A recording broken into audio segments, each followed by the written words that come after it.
बिस्मिल्लाहिर्रहमानिर्रहीम। अस्सलाम वालेकुम। उम्मीद है आप लोग सारे ठीक होंगे। जैसा कि आप लोगों को पता है कि हम लोग पढ़ रहे थे मल्टीमीडिया ऑथरिंग टूल के बारे में। उसी लेक्चर को हम कंटिन्यू करते हैं। हम ऑथरिंग टूल को ये फर्दर आगे डिटेल में डिस्कस करेंगे। सबसे पहले देखें some of the technologies which we will focus on.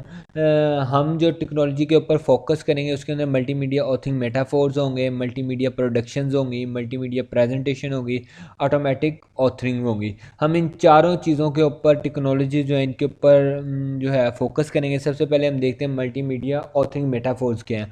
Authoring is the process of creating multimedia. जैसे हम लोग बारहा पढ़ चुके हैं मल्टीमीडिया ऑथरिंग क्या है। मल्टीमीडिया को क्रिएट करने का जो है वही बेसिकली मल्टीमीडिया ऑथरिंग है। तो यहाँ पे क्या बताता है, authoring is the process of creating multimedia application. Multimedia application create करने के लिए जो प्रोसेस होता है उसे हम क्या कहते हैं, ऑथरिंग कहते हैं। Most authoring progress program use one of the several authoring metaphors also known as authoring paradigms. Basically multiple authoring techniques हैं, ठीक है, कि आप उनके ज़रिए जो है वो मल्टीमीडिया क्रिएट कर सकते हैं। पैराडाइम्स आप टेक्निक कह सकते हैं उन्हें। जैसे देखें some common authoring metaphors are, कुछ जो है हमारे पास ऑथरिंग टेक्निक जो है वो ये है। स्क्रिप्टिंग लैंग्वेज मेटाफोर्स हो गए, ये हमने पहले भी डिस्कस किया हुआ है। डिटेल में हमने पिछले लेक्चर में ये चीज़ें डिस्कस की थी। द आइडिया है is to use a special language to enable interactivity and allow conditional jump loops function macros open script language. यानी कि हम स्क्रिप्टिंग लैंग्वेज के ज़रिए जो है वो इंटरेक्टिविटी जो है वो अचीव कर सकते हैं, वो हम काम कर सकते हैं। उसके बाद स्लाइड शो मेटाफोर्स कर सकते हैं। Slide shows are by default a linear presentation. जो हम लोग presentation for example PowerPoint पे तैयार करते हैं वही हमारी बेसिकली स्लाइड शो मेटाफोर्स होते हैं।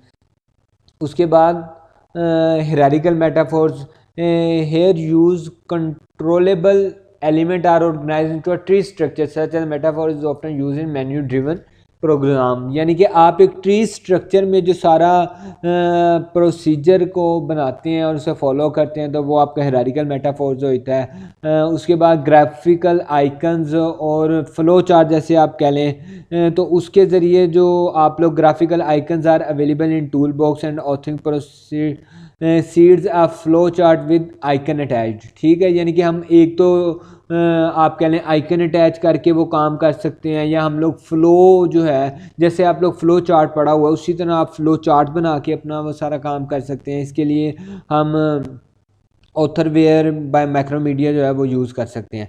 Some other type of frame metaphors हो गए, कार्ड स्क्रिप्ट मेटाफोर्स हो गए, कास्ट स्कोर स्क्रिप्ट मेटाफोर्स हो गए। ये बच्चे वही चीज़ें जो हमने पहले पिछले लेक्चर में डिटेल में डिस्कस की हुई हैं।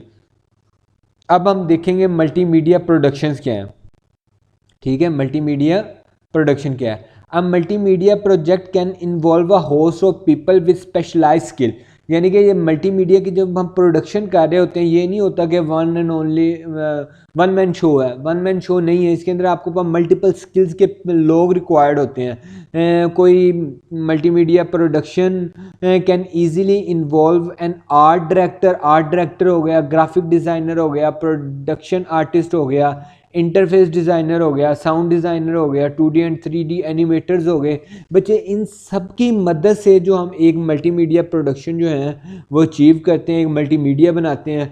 The final part is the design phase which include prototype and testing. Prototype आप समझते हैं एक डमी सी चीज़ बना लेना, ठीक है, उसके बाद उसकी टेस्टिंग करना कि फाइनल जो हम रिज़ल्ट जनरेट कर रहे हैं वो ठीक हुआ भी है कि नहीं, हमारी रिक्वायरमेंट फुलफ़िल हो भी रही है कि नहीं, वो सारी चीज़ें आप लोगों ने यहाँ पे देखनी होती हैं। उसके बाद मल्टीमीडिया प्रेजेंटेशन आ जाती है मल्टीमीडिया प्रोडक्शन में ही।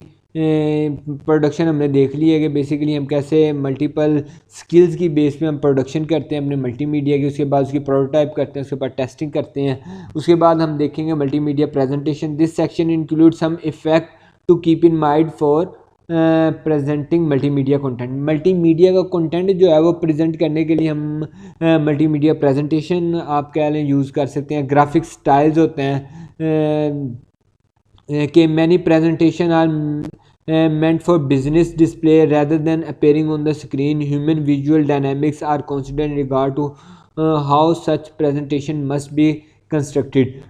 ग्राफिकली स्टाइल्स होने चाहिए उसके अंदर कि आपका पर्पस क्या, आप किस तरह उसे डिस्प्ले करवाना चाहते हैं, विजुअल डायनामिक्स कैसे ऐड करेंगे, किस तरह आप अपना मटेरियल जो है वो कंस्ट्रक्ट करेंगे, प्रेजेंटेशन कैसी शो होगी, ये सारी चीज़ें हमने देखनी होती हैं। कलर प्रिंसिपल और गाइडलाइंस, कलर भी हमने थीम के अकॉर्डिंग जो है वो हमने सेलेक्ट करने होते हैं। जैसे वो बता रहा है some colour scheme are art and art style are best combined with a certain theme और स्टाइल।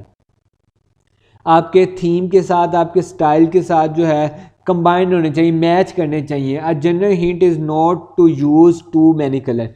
ये नहीं होना चाहिए कि आपने रंगों की दुकान ही खोल दी है, इस तरह का सीन आप लोगों ने नहीं करना। स्पेसिफिक कलर होने चाहिए और वो भी उसके थीम के साथ मैच करते होने चाहिए।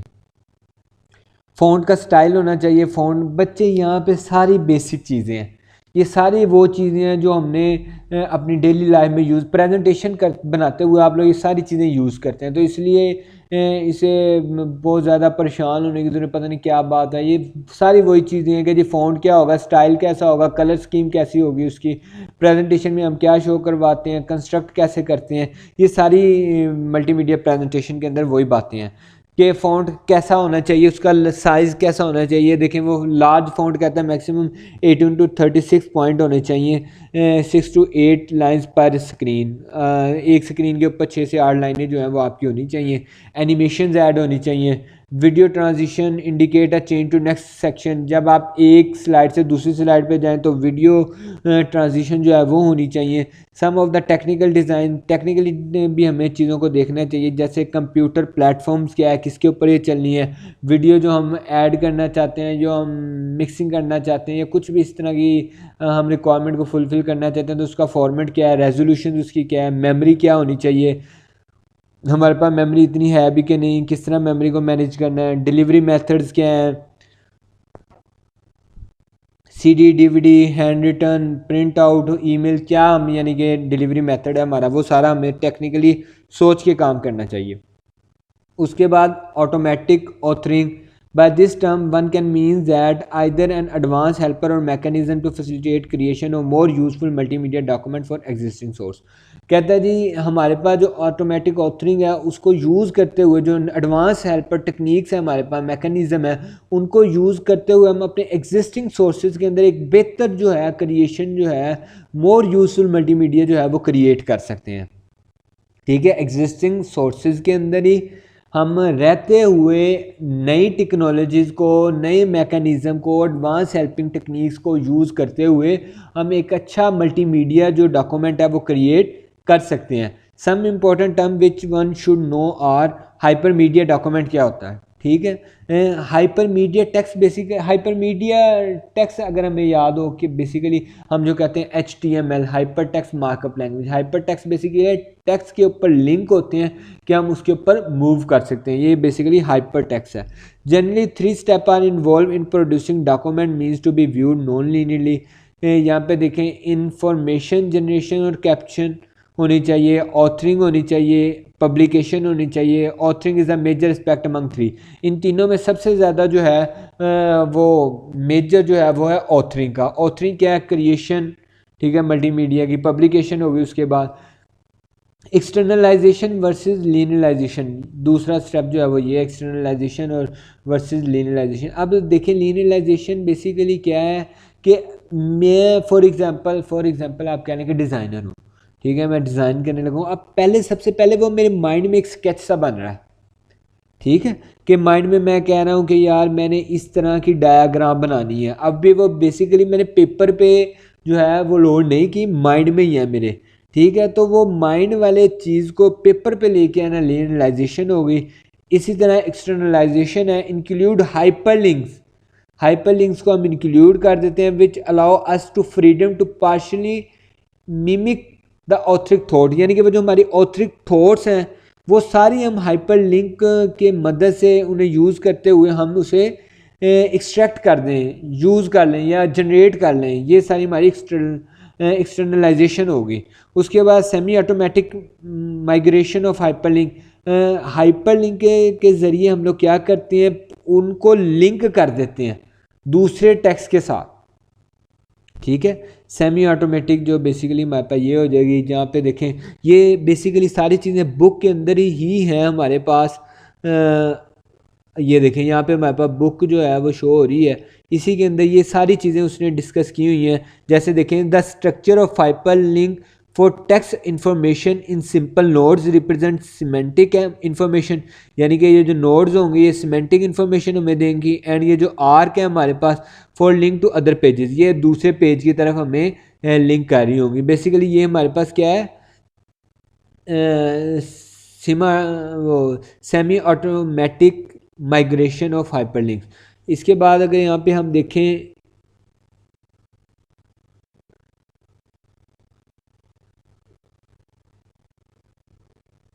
ये देखें एक्सटर्नलाइजेशन वर्सेस लीनियराइजेशन, यहाँ पे अगर इसे पढ़ें ये ऊपर 2.12 आप पहले डायग्राम हम देख लेते हैं, फिगर 2.12 उसने यहाँ पे बात की एक्सटर्नलाइजेशन वर्सेस लीनियर। ये देखें 2.12 यानी कि ये हमारे पास क्या हो रहा है, ये देखें ऑथर की थॉट्स हैं, ठीक है, उसने सोचा है, ये उसने पेज पे एक्सट्रैक्ट कर लिया। ये रीडर जो है डीलिनियलाइजेशन हो रही है, रीडर उसे रीड कर रहा है कि क्या है क्या नहीं। अब यही जो है हमने क्या किया, यहाँ से ऑथर टूल्स को एक्सट्रैक्ट कर दिया, उसे चेंज कर दिया या मॉडिफाई कर लिया, इंटीग्रेशन पीछे वाली चीज़ों के साथ इंटीग्रेट कर दिया। अगर हम इसे अब यहाँ पे देखें क्या वो बताता है, कहता है जी के essential problem involved in communicating ideas without using a hypermedia mechanism, ठीक है। The author ideas are linearized, ठीक है, ऑथर आइडियाज जो उनसे वो linearize by setting them down in a linear order on paper, ठीक है। लीनियर ऑर्डर ऑन पेपर पे जब हम वो लीनियर जो हमारे पास आइडियाज़ होंगे वो जो हम कर देंगे तो वो लीनियलाइजेशन होगी। In contrast hyperlink allow us the freedom to partially mimic the author thoughts process, ठीक है। यानी कि जो ऑथर की थॉट्स हैं वो हम जब पार्शली मिमिक कर लेंगे तो वो हमारे पास क्या हो जाएगी, एक्सटर्नलाइजेशन हो जाएगी। After all the essential of Bush meme ideas in section 1.2, ये दूसरे हमारे पास आ जाता है। अब हम अपनी उसी स्लाइड्स पे जाते हैं। हाइपर इमेजेस हो गई, आप इमेजेस के ऊपर हाइपर लिंक क्रिएट कर दें। उसके बाद some other type of authoring tool हमारे पास कार्ड और पेज बेस्ड टूल्स हैं। उसके बाद आइकन बेस्ड हैं, टाइम बेस्ड हैं, professional development tool. In addition to all hardware equipment describe earlier developer also need software tools for building multimedia application. ये नहीं है हमें प्रोफेशनल डेवलपमेंट टूल जो है वो रिक्वायर्ड होते हैं मल्टीमीडिया एप्लीकेशन को बिल्ड करने के लिए। हमें मल्टीपल सॉफ्टवेयर रिक्वायर्ड होते हैं, ये नहीं होता कि हम बगैर किसी सॉफ्टवेयर के मल्टीमीडिया एप्लीकेशन जो है क्रिएट कर सकें। टेक्स्ट एडिटिंग टूल देखें, this tool are use to write a letter, invoices, user manual. जैसे आप वर्ड पैड कह लें, MS वर्ड कह लें, ये सारे टेक्स्ट एडिटिंग टूल हैं आपके पास, ठीक है।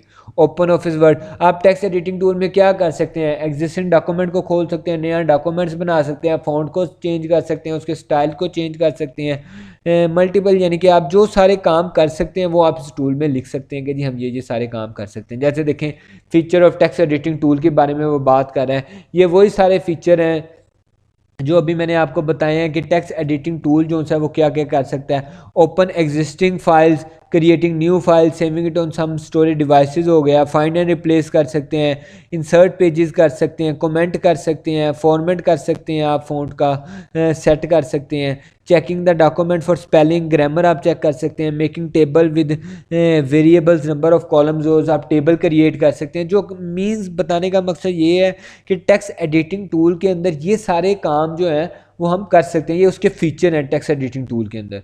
उसके बाद प्रेजेंटेशन टूल देखें, प्रेजेंटेशन टूल आप देखें क्या है बेसिकली आपके पास पावर पॉइंट।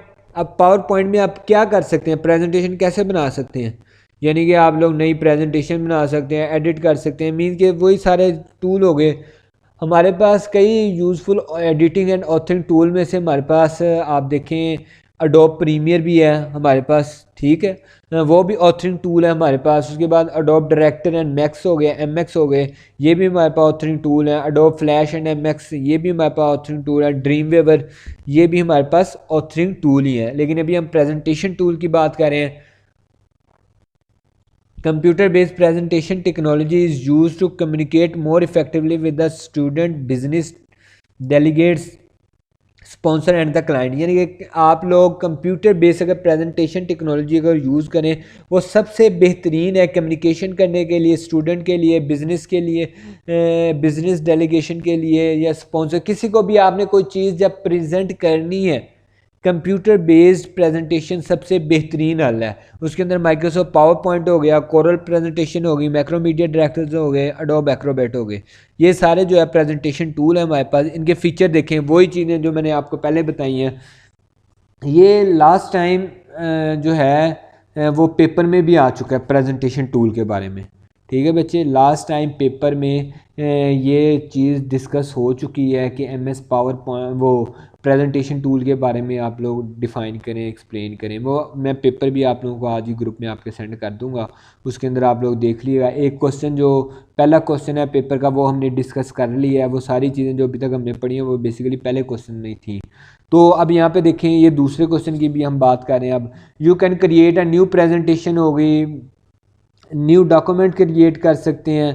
उसके बाद option to make various slide layout आप बना सकते हैं। You can apply various animatic style, slide transaction method, means ये सारे काम आप लोग प्रेजेंटेशन टूल में कर सकते हैं। उसके बाद painting and drawing tool, painting करने के लिए भी टूल होते हैं, ड्राइंग करने के लिए भी टूल होते हैं।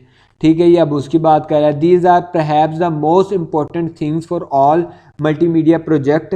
Painting and drawing are generally inspired by the beauty in people, natural or living and non living things.